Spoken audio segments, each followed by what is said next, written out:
Oh boy.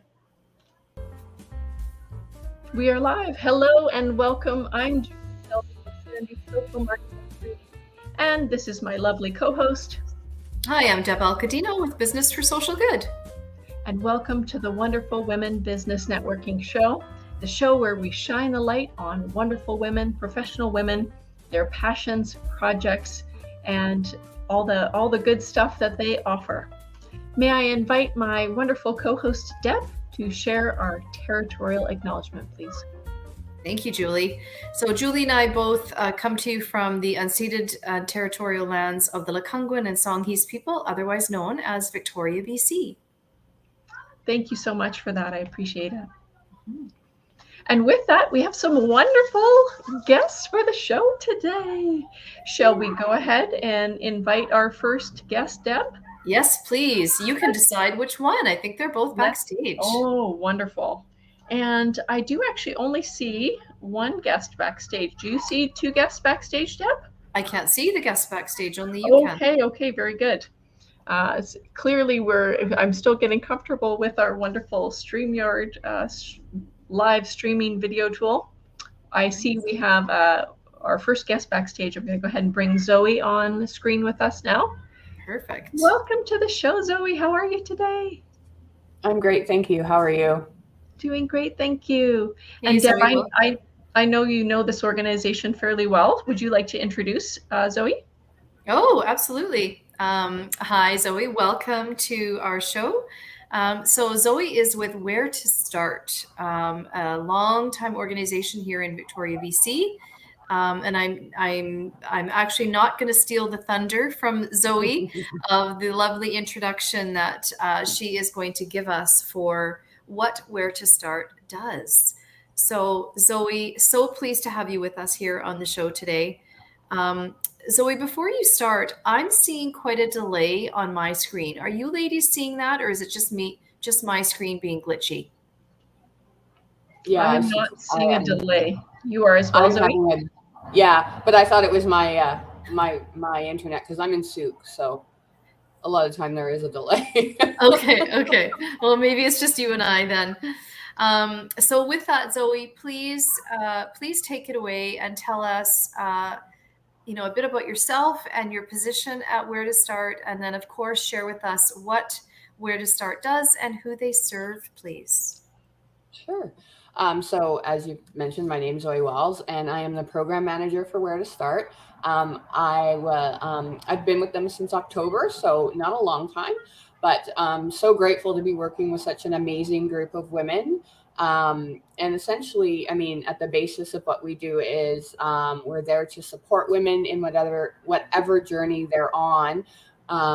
With clothing and personal items, and to empower them and give them as much self-confidence, whether that's re-entering the workforce, going back to school, just everyday life. And basically what Wear2Start does is we have a boutique that provides a 1-hour personal shopping experience for those clients that need, a little bit of assistance with clothing into that next step of their life. We serve students, people who are just going back to work, single parents, anyone who's transitioning, who needs a little bit of assistance in, trying to kind of find our way through that transition and just need some clothing and shoes and those types of things. We don't only provide clothing, we do have a couple offshoots of our program, so we can provide a haircut if that's necessary. We do have the ability to provide some undergarments like bras that fit properly and those types of things, because as we all know, if you have a proper fitting bra, that's one of the most important things that it just makes you feel better. It makes your posture better. It just makes you it's just a better experience. More confident. And, definitely more confident. And that's what our goal is, to, just empower these individuals to, go back and kind of, add to their journey and just, help them with that self-confidence if they need it or whatever the case is. We also have the ability to assist with shoes, if that's something that's needed specifically for a specific type of position, like someone starting a job in a kitchen per se, maybe, and needs some non-slip footwear that we don't have in the boutique. And we definitely have the ability and some amazing grantors to be able to take them and purchase that appropriate footwear, or steel-toed boots. That has come up a couple of times recently. Another thing that we're noticing is that there's an increase of people coming from Ukraine and other countries that are arriving in here in Victoria that just new to Canada, new to Canada, and need a little bit of assistance. So I'm more than happy to assist those families as well. And we've had some moms bring in their daughters as well. So we do also welcome teenage girls into the boutique, and some seniors are also coming through with the change in the economic climate here in Victoria. Women being in so affected through COVID, and with the economic change, having to make those decisions between feeding yourself or your family, or paying rent, and buying those items that you may need to be able to successfully be at work, or interviewing, or just going out in the community. We're noticing that there's definitely it's reaching into that senior community, and those individuals are also needing assistance. So we're there to help anybody. Well, you've really expanded your client base and your who you're serving. I had no idea that you were serving such a wide demographic. I mean, at one time it was your clients were typically, self-identified women who might be coming out of the Bridges for Women program, or, the Women's Transition House, sphere. This is going back a number of years ago now. And you were really assisting them as they were maybe needing clothes to go to court, or to go to a job interview, or to return to work because they'd been a mom at home for many years. So it's really interesting to see how Wear2Start has really, and the words that were going to come to my mouth was stepped up, but that's not really the right phraseology. Expanded, evolved. Yeah. Teenagers. Wow. I had no idea.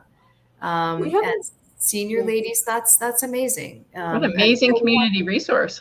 Yeah. And I'm in the process. Like I said, I haven't been with them for very a really long time, but one of the focuses that I was brought on to do is increase that community engagement, as well as fundraising, but increase the community engagement so that we can get the word out there that we do have the ability to serve more than just people going back to work, because originally that was what Wear2Start did, was those court dates or going back into the workforce. That was their focus. And now, because of COVID, and because of just so many changes in the economic climate here in Victoria, and just the increase in knowing that when people do need assistance, they don't always know where to go.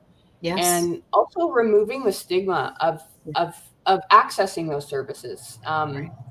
I was a single parent for very, very, very many years of my daughter's life. And there were times when, you need help, but as women, we don't always want to ask for help.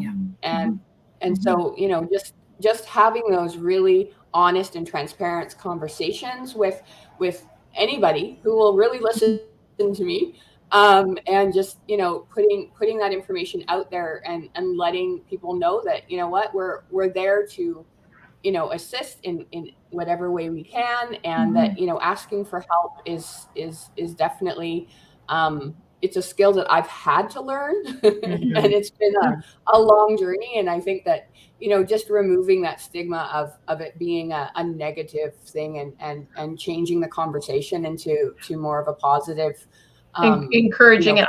I'm just gonna ask you to pause there for a moment, Zoey. Deb, I'm not seeing our other guests, so if you would like to, I'm gonna just invite you to maybe see if there's any communication from her in your email or anything, to see if she's trying to get in and she's not able to join us for some reason. Perhaps something came up today.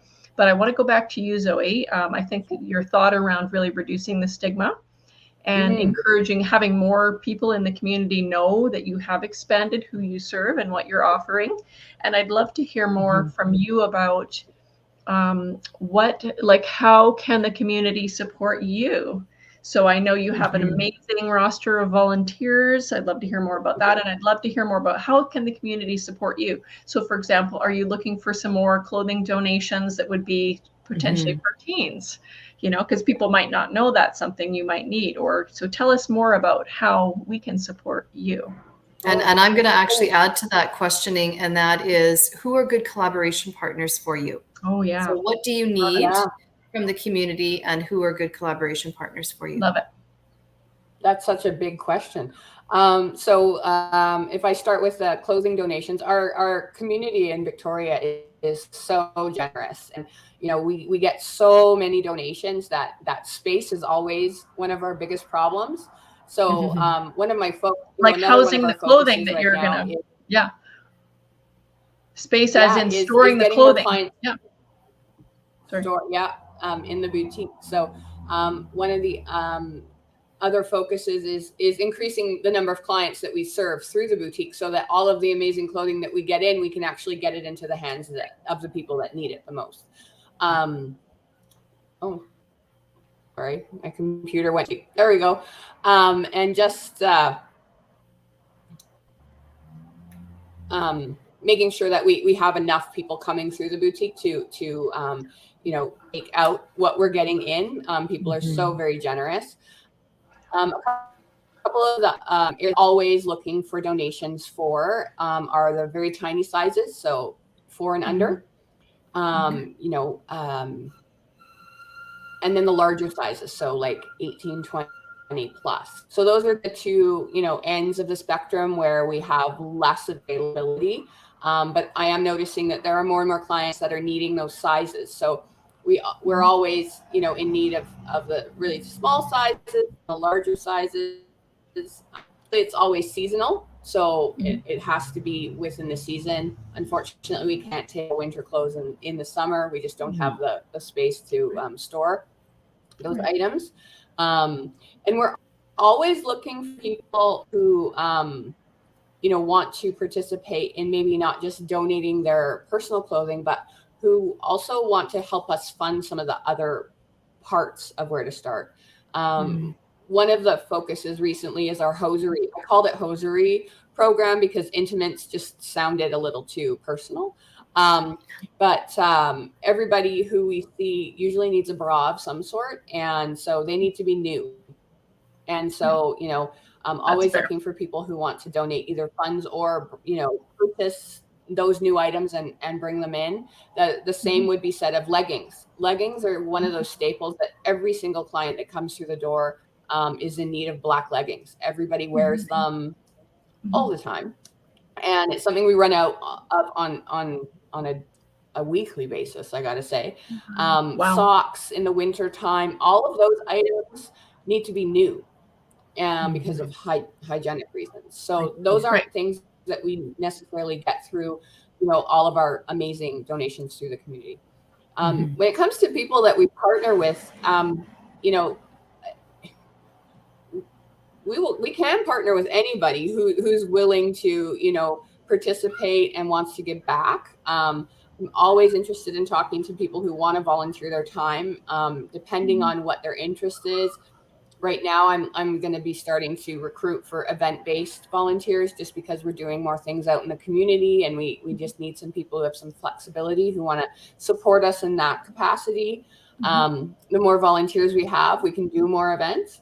And then when it comes to, collaborating with, any companies or individuals that really just, there's so many opportunities to find creative ways to work with people to support the clients that we serve, that I will have a conversation with anyone in regards to how we can, further support. And if it's not a fit for Wear2Start, I'm so happy to, find another resource here in Victoria that fits or aligns with what they're looking for. Amazing. Very cool. It's 15 minutes past the hour, Julie. I want to make sure that we have time for you to speak about your business. I just have one final question for Zoey, and then Zoey, you're welcome to stay on screen if you like. And that is when we're talking about you and the organization getting the word out there about what you do. So what are good, is there any niche that is really good for you to try and align with, that if you could kind of put the word out there on the airwaves today and say, these types of organizations or these types of, and they don't even have to be similar organizations, that could spread the word for us? Is there any kind of niche that comes to mind, or not specifically? I think, like when we speak about specific niches, I think that groups of women who want to give back are always the best for us to speak to. Yeah. So, groups like 100 Plus Women Who Care, or some of those other networking groups, Rotary, any of those. They also have a fundraising component because, of course, as a fundraiser, I'm never going to say no to talking to people who have the capacity to give, because that's, always a top of mind when you're talking about nonprofit. But when you're talking about community engagement, I don't think that there's a wrong area to talk to people in. I think that, a lot of what we do is word of mouth, and as you go out in a community, one of the things I noticed when I did join Wear2Start is they've been around for over 20 years. Yeah. I'm actually born and from Victoria. I hadn't really heard of them before, which, and as I'm talking to more people, there's a number, a lot of people are like, oh my God, I wish I'd known about you sooner.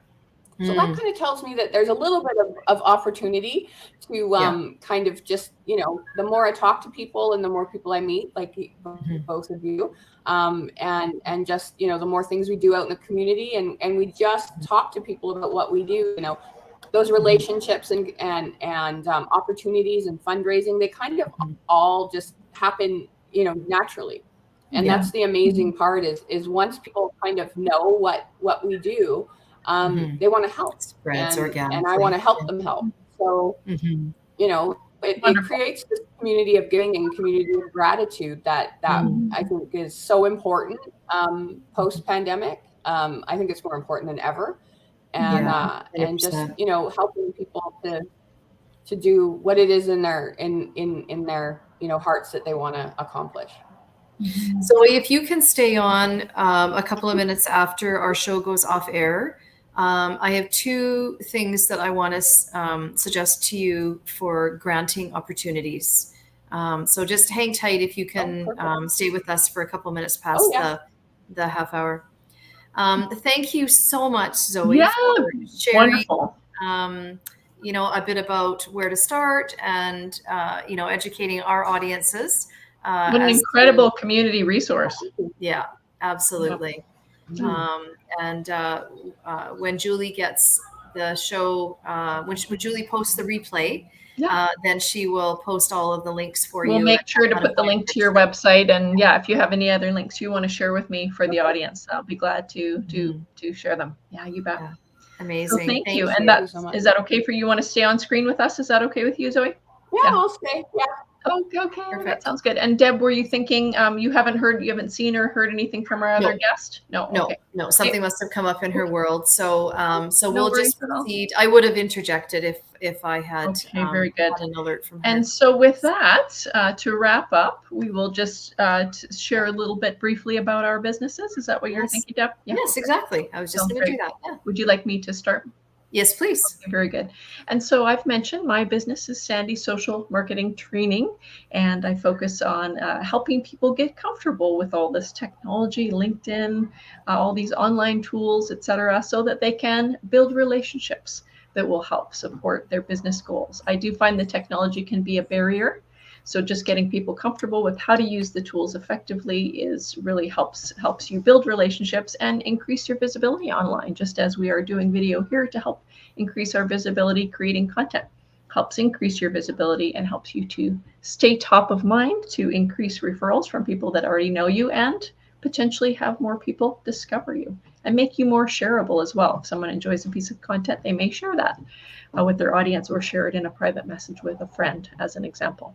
So I offer private lessons for clients, as well as I teach online courses and workshops. I'm just working on my fall schedule right now for my courses and workshops. And I am very much passionate about and learning more about, getting more comfortable with vertical videos. So if you have not yet included vertical videos as a part of your social media strategy, it's time. It's time that you need to consider that on whatever your platform of choice. You don't have to be on TikTok, for example, but even Facebook and Instagram and YouTube have copied this vertical short form swipe up video format. And you can use that video content on a platform like LinkedIn as well. So if you're creating short vertical videos, those can be shared or repurposed onto a platform like LinkedIn as well. So in general, giving people advice about what will support their business goals, right? Helping them decide what social media channels might be a fit for them, and helping them come up with a content plan and an overall strategy in terms of where they should spend their time and energy on social media, on their social media marketing, to complement whatever other marketing that they may be doing in their business. So that's me in a nutshell. And with that, I'll turn it over to you, Deb, to tell a little bit more about your business. Oh, thanks, Juhli. Before we do that, do you have any upcoming courses or workshops that you're offering that you want to do? I'm going to invite people. I don't think I'm debating whether I should run another Facebook Reels workshop or not. I do break for the summer is the reason I'm hesitating. I don't typically offer courses during July or August. So I'll have my full schedule again starting in September, but it's possible I may offer one more 3-hour short Facebook Reels workshop for June. So I'm just debating on that. Yeah. Okay, awesome. No, I just wanted to promote it if I decide to go forward with that. Yeah, sounds good. I just wanted you to have the opportunity here and now if you had something lined up. So that's all good. All good. So hi everyone, Deb Alcadinho with Business for Social Good. And we work with women business owners globally who want to have more impact in their business. So we help them to define their purpose, create impact, and change the world, or at least their little corner of the world, using their business as a force for good. So what that looks like is an example might be, I was just having a conversation with a business owner this morning, and I said there's kind of like 3 different groups of women business owners that would work with us. So one is a millennial who's experienced fast growth in her business, perhaps something like tech, where she says, I've been head down focused on building this business, and now I want to integrate giving back through my business into my community. But I don't just want to write a check. I want it to be more meaningful and really substantial. And so what does that look like? So that's one type of business owner that we would help them define that issue or that cause that speaks to them, and then do a full integration into the DNA of the business. The second business owner would be someone who's been operating for a long time. So she's well established in business. Her business is probably quite well known in her community, and she gets asked a lot for donation requests. So she has a philanthropy program in place. She does a lot of community donations, but she's now kind of looking and saying, well, hold on a sec. I don't know where my money is actually going, what the organizations are doing with the contributions that I'm making. So she wants to start giving in a more meaningful, strategic way. And so we help her deepen her impact. And everything that we do is far more than just, a percent of profits or, a donation here and there. It's really a full embedding that cause or that issue into the DNA of the business. So very robust. And fostering a relationship with whatever those organizations are that you choose to partner with, potentially like Wear2Start. Like Wear2Start. Exactly. Exactly. So, so yeah, and it's all about building that relationship, because as a business owner, you don't need another job of starting a nonprofit. There's enough of them out there that are working Need support. that need support and that are working on the issue that, you know, that business owner might be impassioned to help solve. So we really, you know, we're really a bridge between the business and the not-for-profit sector, and bringing them together for meaningful strategic relationships that are in place for the long haul, not just you know, a short-term commitment. This is about real meaningful alignments that are going to be in place for some time. And another thing you've really educated me on, Deb, is it's not just about money. Certainly that is helpful to organizations and they welcome that. But there are other ways that you could help, like creating awareness, like you do with human trafficking. You mentioned the posters that the organization you're aligned with has available, and creating awareness that posters can be put up in businesses to help create awareness of that human trafficking actually is an issue in our own country, in Canada, and that people might not be aware of that. So helping to create awareness. Can you share some of the other ways that a business could help support an organization that might be in addition to or in, you know, as a part of their support for them? Yeah, it's a great topic, Julie, and thanks for bringing that up. You know, but before I get into the ways, I'm just going to say that one of the things that we help our clients do is have the conversations with the not-for-profit or organizations or charities to actually like ask them, what do you need? Because we can't assume that it's always money. It might I wouldn't have guessed tights, that you're out of tights on a weekly basis, you know, like black tights. Like now now you've planted that as a seed in my mind, and I know I'm aware of that, right? So right, exactly. It might be, you know, a program or a service that not-for-profit is launching, and they're like, you know what, sure, we're not going to turn down donations, but actually we've got this new program, and we really need to spread the word about this. And, you know, like you said, Zoe, we need to spread the word about, here we are. We've got these clothes to serve this demographic, and we need to spread the word that we exist so that we can have new clients come in. So, you know, it's we, the business owners, we, the potential partner in the nonprofit success, learning about what they need, and then looking within our own sphere to say, I can help you with that, right? So it might be, you know, something as simple as the nonprofit says, gosh, you know, we don't have any space. We don't have any professional space for our board of directors to meet. We really need access to a boardroom. And that business owner can say, oh my gosh, I know somebody in my network that has a boardroom that goes unused, you know, 3/4 of the week, right? So it's simple things like that, as well as like really practical support. Really practical things. You know, to other things like Julie mentioned, the awareness and the advocacy. So the organization that we support with Business for Social Good is the Joy Smith Foundation, and it's all around the sphere of human trafficking. And so they have a nationwide campaign, and they said to all of their partners, all of their collaborative partners, which I'm one of them, we have this awareness campaign and we need to spread the message, know the signs of human trafficking. And so I ordered, you know, 50 posters from them, and I'm going to you know, take these posters out into my community and ask businesses to post them, to spread the awareness of, you know the signs of human trafficking. So, I mean, there's so many different ways that we. It's such a simple thing too, like a poster. Yeah. But like, how many people might see that poster in a place that has decent foot traffic? That could really actually make an impact. Yeah, and you know, if I mean, Julie's heard me talk about this.